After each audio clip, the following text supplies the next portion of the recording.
தமிழக வெற்றி கழகத்தில் இருக்கிறார். நான் ஆசிரியத்து வாழ் மக்களுக்காக சொல்லுகிறேன். நான் கல்வி என்ற ஒன்றை கையில் எடுக்கிறார் பெருந்தலைவர். போற இடமெல்லாம் கல்விக்கூடம். புரட்சியை செய்தவர் பெருந்தலைவர் அவர்கள். அந்த பெருந்தலைவரால் திறக்கப்பட்ட பல பள்ளிக்கூடங்களை இன்னைக்கு மூடியாச்சு. அங்க கல்விக்கூடங்களே இல்லை.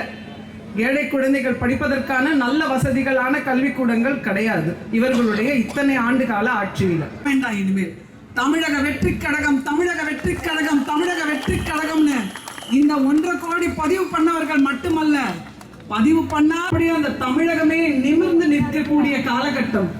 அந்த காலகட்டத்தில் பெருந்தலைவர் என்ன பண்றாரு?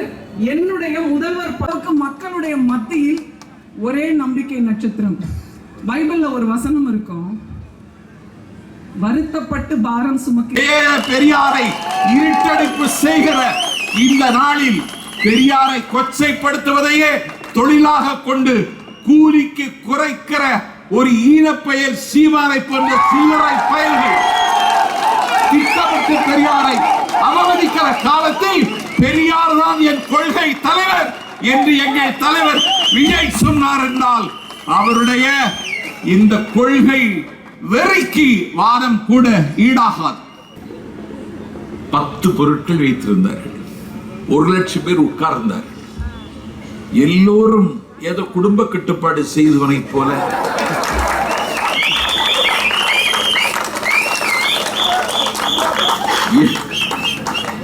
எந்த மகிழ்ச்சியும் மலர்ச்சியும் இல்லாமல் இருக்கிறார்கள்.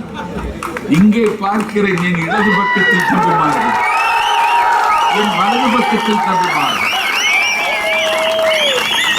முதலமைச்சரே என்ன செய்கிறார்? எங்க தலைவரை காப்பி அடிக்கிறார். துணை முதலமைச்சர் காப்பி அடிக்கிறார்.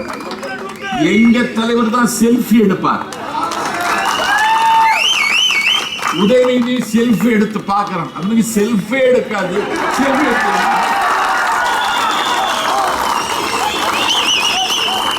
எங்கள் தலைவர் அணிகிற கலர்லயே பேண்ட் போடுறார் முதலமைச்சர். என்று சொல்லி தமிழ்நாட்டுக்கு அறிமுகம் செய்ததே விக்கிரவாண்டி பொதுக்கூட்டத்தில் எங்கள் தலைவர் விஜய்.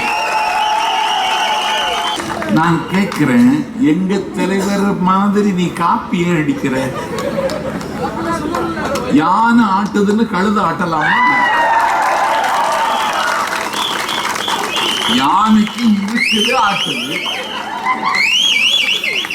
அதுக்காக கழுத ஆட்டலாமா? எங்க தலைவர்கள்லாம் ஈடு கிடையாது.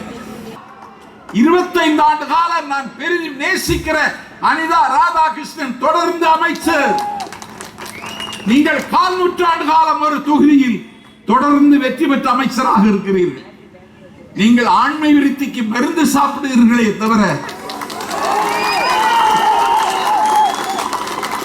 திருச்செந்தூர் தொகுதிக்கு என்ன செய்ய வேண்டும் என்று இதுவரை யோசித்திருக்கிறீர்களா? இந்த நூற்பாலையை தொடங்குவதற்கு உங்களிடத்தில் ஏதாவது திட்டம் உண்டா?